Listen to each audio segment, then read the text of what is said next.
কেমন করে ঘুমাও তুমি, কেমন করে ঘুমাও তুমি, ফজর করে কাজা।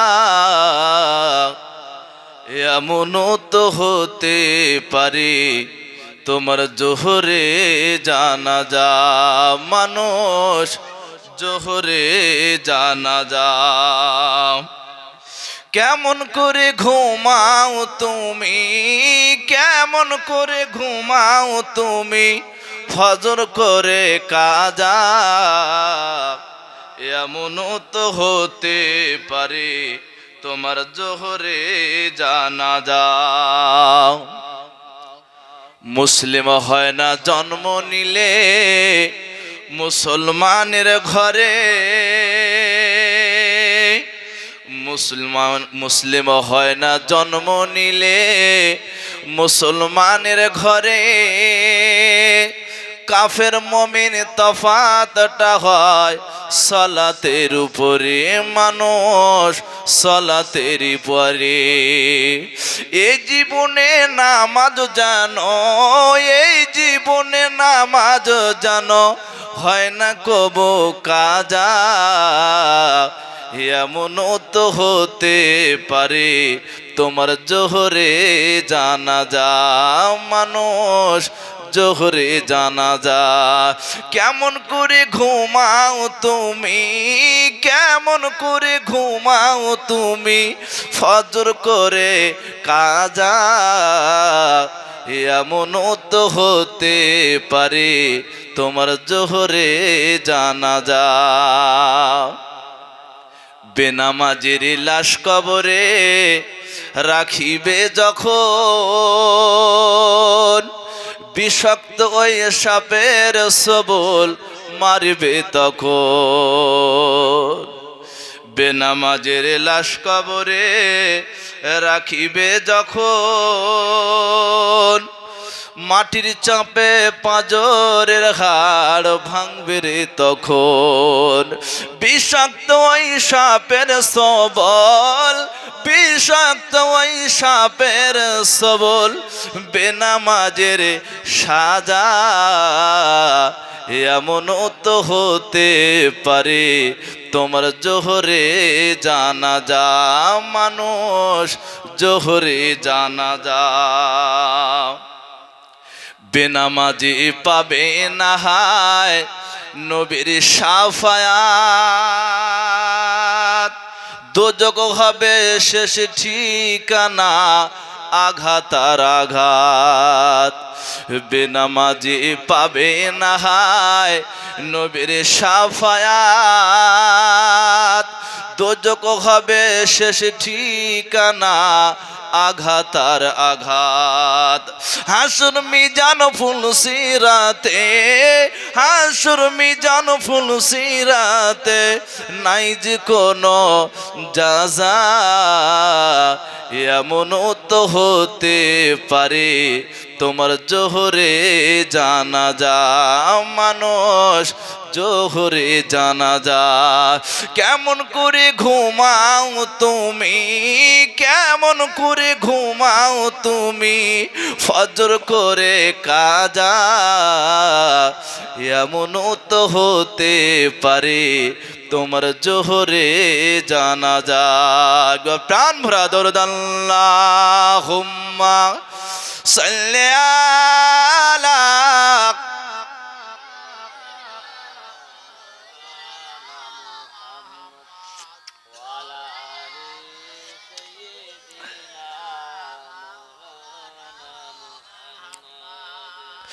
আল্লাহুম্মা সাল্লি আলা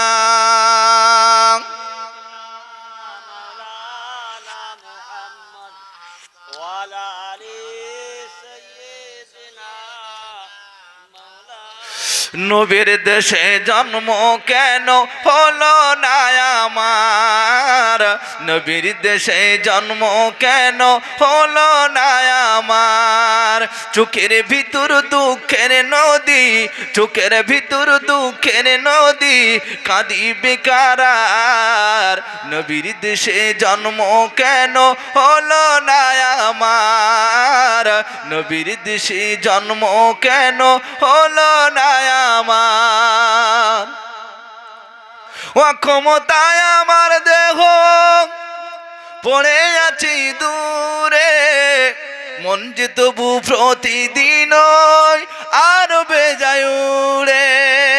মনে মনে কাবার তওয়াব, মনে মনে কাবার তওয়াব করি হাজার বার। নবীর দেশে জন্ম কেন হলো না আমার, নবীর দেশে জন্ম কেন হলো না আমার। আল্লাহুম্মা সাল্লি আলা মাওলানা মুহাম্মদ ওয়া আলা আলি সাইয়্যিদিনা। قال الله تعالى في كلامه المزيد والفرقان الحميد: يا أيها الذين آمنوا كتب عليكم الصيام كما كتب على الذين من قبلكم لعلكم تتقون. قال رسول الله صلى الله عليه وسلم: من صام إيمانا واحتسابا غفر له ما تقدم من ذنبه وما تأخر. प्यारे हाजरीन मजलिस, उपस्थित नौजवान तरुण যুবক জওয়ান, আমার বাবাজিরাও ভাইরা, মহান আল্লাহর দরবারে অসংখ্য অগণিত শুকরিয়া যে আল্লাহ আমাকে আপনাকে এই দ্বীনি মজলিস জান্নাতের বাগানে আসার মতো বসার মতো সুযোগ করে দিয়েছেন। ওই মহান স্রষ্টার দরবারে লক্ষ কোটি শুকরিয়া স্বরূপ সকলে একবার প্রাণ ভরা বলি আলহামদুলিল্লাহ। আরেকবার জোরে বলেন।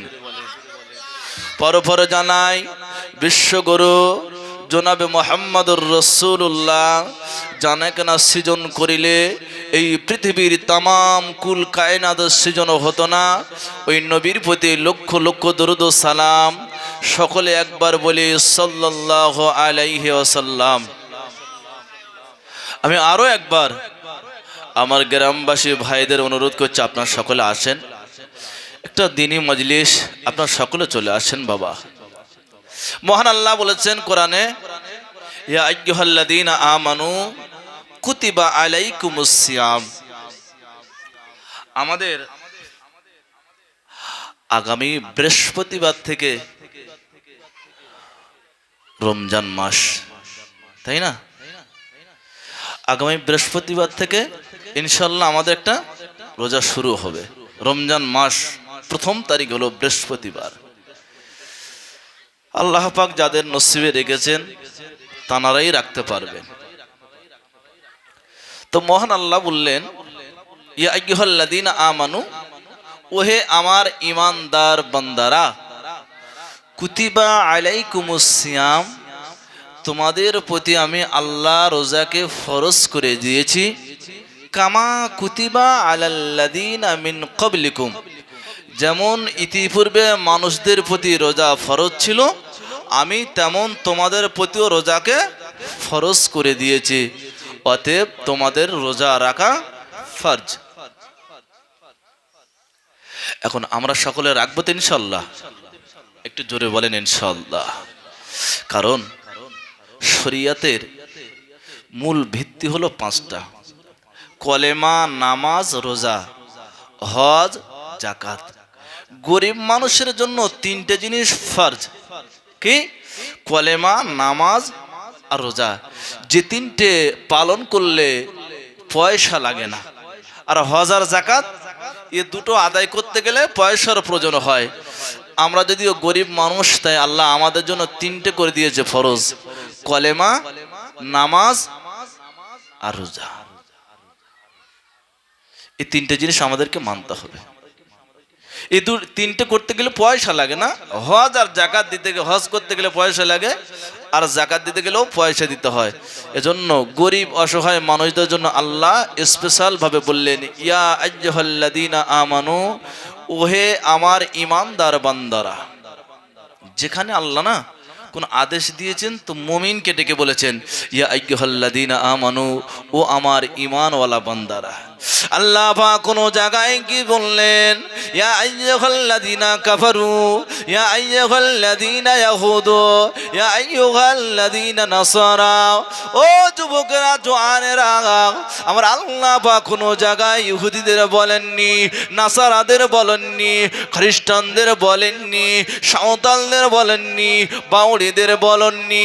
আমার আল্লাহ পাক ডেকে বললেন ইয়া আইয়ুহাল্লাযীনা আমানু, ও আমার মুমিন বান্দারা, ও আমার মুমিন সম্প্রদায়ের বান্দারা, যারা আমার প্রতি ঈমান এনেছো, যারা আমাকে বিশ্বাস করো, যারা আমাকে এক বলে মেনে নাও, আমি আল্লাহ তোমাদের জন্য রোজাকে ফরজ করে দিলাম।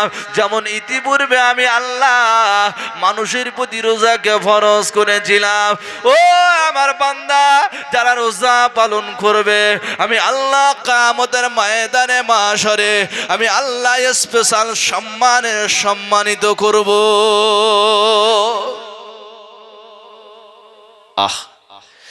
যারা রোজা রাখবে, আল্লাহ বললেন আমি স্পেশাল ভাবে তাদের সম্মান দেব। কি সম্মান দেবেন? আল্লাহ পাক ডেকে বললেন, বান্দা, ও আমার বান্দা, কিয়ামতের দিনেতে মানুষ যে যার নাফসি নাফসি করবে, মানুষ যে যার নাফসি নাফসি করবে। নবী আলাইহিমুস সালামেরা তো সকলে নাফসি নাফসি করবে। আল্লাহ আমার উপায় কি হবে? ও বলবে আল্লাহ আমার উপায় কি হবে? নবী আলাইহিমুস সালামেরা নাফসি নাফসি করবে, সকলে নাফসি নাফসি করে কাঁদবে, সকলে খাওমা করে কাঁদবে। আল্লাহ আমার উপায় কি হবে? নবী আলাইহিমুস সালামেরা বলবেন আল্লাহ আমার উপায় কি হবে? মানুষগুলো মানুষ দিগকে চিনতে পারবে না, মানুষগুলো মানুষকে চিনতে পারবে না, যে যার নাফসি নাফসি। আল্লাহ আমার উপায় কি হবে? ওই দিন আল্লাহ পাকের আরশে আজিমের ছায়ায় বসে রোজাদার বান্দাদেরকে আমরা আল্লাহ স্পেশাল ভাবে টিফিনের ব্যবস্থা করে দেবে। জোরে বলে, আর একবার জোরে হবে না? একবার খুশি হয়ে হবে না? নারে তাকবীর! এখন যারা হিসাবের জন্য দাঁড়িয়ে থাকবে ময়দানে মাহশারে, ওরা জিজ্ঞাসা করবে আল্লাহ এরা কারা? আমরা হিসাবের জন্য পেরেশান। আর কিয়ামতের দিনে এই যে মাথার ঘাম পায়ে লুটাচ্ছে, আজকের এদের এত সম্মান, এরা কারা? আল্লাহকে জিজ্ঞাসা করে আল্লাহ পাক, ও রব্বুল আলামিন, আপনার এক বান্দারা তারা আপনার আরশে আজিমের ছায়ায় বসে বসে বসে বসে জান্নাতি খাবার যারা খায়, জান্নাতি খাবার যারা খায়, আল্লাহ এরা কারা? ওই আল্লাহ পাক তখনই বলবেন, ও আমার বান্দা বান্দিরা, ওরা তো তারা এক মাস আমি আল্লাহ রোজাকে ফরজ করেছিলাম, আমি আল্লাহ একটা মাস রোজা ফরজ করেছিলাম। যারা একটা মাস রোজা রেখেছে, এক মাস যারা সিয়াম পালন করেছে, আমি আল্লাহ পাক তাদের প্রতি খুশি হয়ে, আমি আল্লাহ তাদের প্রতি রাজি হয়ে, আমি আল্লাহ আজকের আমার দয়াতে জান্নাতি খাবার নিয়ে আমি আল্লাহ তাদের দিলাম। আজকে জান্নাতি খাবার ওরা খাচ্ছে, আমি আল্লাহ আজকের জান্নাত থেকে খাবার নিয়ে ওদের টিফিন করাবো, কারণ ওরা ভুকা অবস্থায় ছিল। এক শ্রেণীর মানুষ যারা দুপুর বেলা খানা বন্ধ করে না, রোজার মাস বলে মানে না, ও যুবকেরা, মুসলমান যুবক জোয়ারেরা, ওই মানুষজনের ওই মানুষ দিগকের খাওয়াটা ছিল অন্য মাসে জায়েজ। কোন মানুষ যদি ঈমানওয়ালা বান্দা যদি রমজান মাসে দুপুরবেলা খানা খায়, ওই মানুষটার জন্য হালাল না হারাম? শুকরের গোস্ত খাওয়া যেরকম হারাম, রমজান মাসে দুপুরবেলা খানা খাওয়া। আমরা খাই তো নাকি? আল্লাহ করে হয়তো এই গ্রামের মানুষ ভালো রোজা রাখে, কিন্তু বাবা আমার ওদিকে দেখেছি অনেক মানুষ আবার শতকরায় 90% মানুষ রোজা করে না। বিভিন্ন অজুহাত দেয়। কেউ বলে শুকিয়ে থাকলে না আমার গ্যাস হয়। আহা, কিয়ামতের দিনে কোনো অজুহাত আল্লাহর দরবারে খাটবে না বাবা। যতই অজুহাত দেখাও না কেন, যতই মুসিবতেরও কথা বলো কেন, কোনো অজুহাত চলবে না। কি দিন আমাদের আপনার সম্মুখে আসবে। কিয়ামতের দিনেতে আল্লাহ পাক ওদেরকে আলাদাভাবে স্পেশাল ভাবে আল্লাহর আরশে আজিমের চাওয়ায় বসিয়ে খাবে। এরা দেখবার আফসোস করবে, আল্লাহ পাক যদি আমরা আপনার দরবারে সিয়াম পালন করতাম, রোজা পালন করতাম, আজকে আপনার দরবারে মেহমান হয়ে, আপনার জান্নাতের মেহমান হয়ে, আজকে আপনার জান্নাতের খাওয়ানা, আপনার জান্নাতের খানাটা, আপনার জান্নাতের খাওয়াটা আমরা খেতে পারতাম। ও যুবকেরা জোয়ারেরা, কিন্তু ওই দিন তো বাবা আফসোস করে কোনো কাজে আসবে না। সেদিন আফসোস করে কোনো কাজে আসবে না। কাফেররা কি করবে জানেন? দাঁতটা নিয়ে আঙুল দিয়ে কামড়াবে। ওয়াকুলুল কাফিরু ইয়া লাইতানি কুনতু তুরাবা। ওই দিন কাফেররা দাঁতের মধ্যে আঙুল খানা দিয়ে কেটে কেটে কেটে কেটে কাটতে কাটতে কাটতে কাটতে দুই টুকরো করে ফেলবে আর বলবে, আল্লাহ পাক যদি মাটি হয়ে আসতাম, আল্লাহ পাক যদি মাটি হয়ে আসতাম, আমাদের নসিবটা বড় ভালো হতো। কিয়ামতের দিনেতে ওই বান্দা দিগরা আল্লাহর দরবারে কাঁদবে, আল্লাহ যদি মাটি হয়ে আসতাম আপনার দরবারে আজকে এই কঠিন হাসুরের দিনেতে আমাদের আপনার দরবারে হিসাব দিতে হতো না। বাবাজি, এত কঠিন দিন আসবে, এত কঠিন দিন আসবে। আল্লাহ পাক এদেরকে নিয়ে জান্নাতি খানা দেবেন, আর আমরা লক্ষ্য করে দেখবার আফসোস করবে, ইস আমরা কিয়ামতের দিনে এই হাবুডুবু খাচ্ছে কিয়ামতের আযাবের মধ্যে, আর এরা জান্নাতি খাওয়া খাচ্ছে। তবে যুবকেরা জওয়ানেরা, ও মুসলমান যুবকেরা, আল্লাহ পাকের নবী জানিয়ে দিলেন, কোন মানুষ যদি রোজাদারকে পেট ভরে খানা খাওয়ায়, আল্লাহ নবী বললেন ওই মানুষটা একটা গোলাম আজাদ করার সওয়াব আমরা আল্লাহ তার নামায় আমলে দান করেন।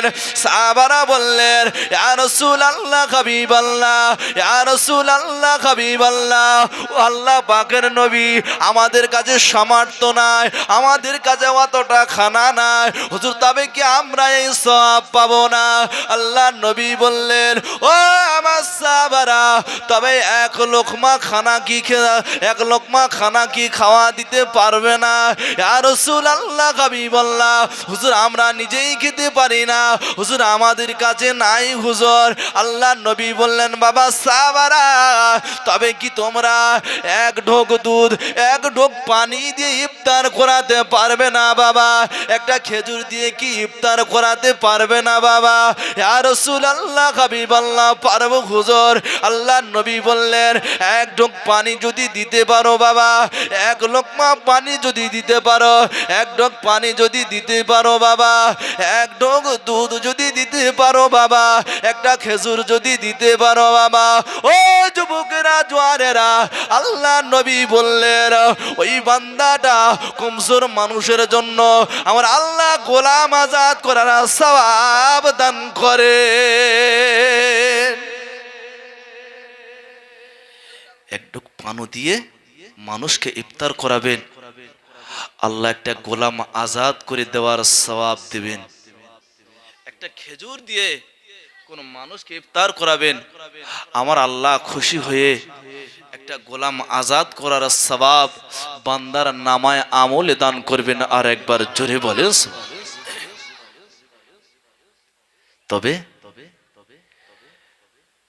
ওই মানুষটার কি কোনো সওয়াবে কম হবে যে মানুষটা রোজা রেখেছে? আমরা ভাবি না সারাদিন রোজা রেখেছি, পরের বাড়ি খাবো, রোজা ওর সওয়াবত দিতে হবে। বাবাজি, কারের সওয়াব থেকে কেউ বঞ্চিত হবে না। আমি যে রোজা করেছি এ সওয়াব আমার আল্লাহ নিশ্চিত আমাকে দেবেন। তবে আপনি যে আমার প্রতি ইহসান করেছেন রোজাদার হিসাবে, আমার আল্লাহ আপনাকে এর বদলা আপনাকে দেবেই দেবে। জোরে বলেন সুবহানাল্লাহ। এর জন্য আমার সওয়াবে কমিও হবে না। আল্লাহ নবী বললেন, ও আমার সাহাবারা, রোজাদার বান্দারা আমার আল্লাহর কাছে এত প্রিয়, এত প্রিয়। রোজাদার বান্দারা আমার আল্লাহর কাছে এত প্রিয়। রোজাদার বান্দারা সারা দিন খায় না, ওরা না খাওয়ায় না দাওয়ায় ভুকা অবস্থায় কাটিয়ে দেয়, না খাওয়া না দেওয়া ভুকা অবস্থায় কাটিয়ে দেয়, ওরা ক্ষুধার্ত অবস্থায় কাটিয়ে দেয়। ও যুবকেরা, জোয়ানেরা, পিপাসায় কাতর হয়ে যায়, পানিটা পান করে না, গলাটা শুকিয়ে যায়, এরপরে পানি পান করে না, ক্ষুধা যন্ত্রণায় পেটেতে পেট ঢেকে যায়, এরপরেও বান্দা খানা খায় না। আমার আল্লাহ জানিয়ে দিলেন, যারা খানাটা খাবে না আমি আল্লাহ জান্নাতি খানা তাদের খাওয়াবো। যারা পানি পান করবে না, যারা জান্নাতে যাবে আমি আল্লাহ পাক তাদের হাউজে কাউসারের পানিটা পান করিয়ে দেব। ও যুবকেরা, জোয়ানেরা, হাউজে কাউসারের পানিটা যখন তারা পান করবে, হাউজে কাউসারের পানিটা যখন তারা পান করবে, আল্লাহ পাক তাদের আর কখনো পিপাসা থাকবে না। জোরে বলেন। হাউজে কাউসারের পানি যদি একবার কেউ পান করে, আল্লাহ পাক বললেন ওদিন থেকে নিয়ে আর হাসরের শেষ পর্যন্ত আমি আল্লাহ পানির পিপাসা তাদের রাখবো না। আর একবার জোরে বলেন। চারটিখানি কথা। হ্যাঁ, হাউজে কাউসারের পানি যদি বান্দার নসিবে জোটে, আল্লাহ বললেন আমি আর তার পিপাসা বলে কি জিনিস রাখবো না। বান্দা আমার জন্য কষ্ট করেছো, বান্দা আমার জন্য তুমি আমার হুকুম মানতে গিয়ে পেটেতে পেট ঠেকে যায় না যায় না। হ্যাঁ, অনেক বাচ্চারা রোজা রাখে না, ওরা আসরের পরে খুব ক্লান্ত হয়ে পড়ে,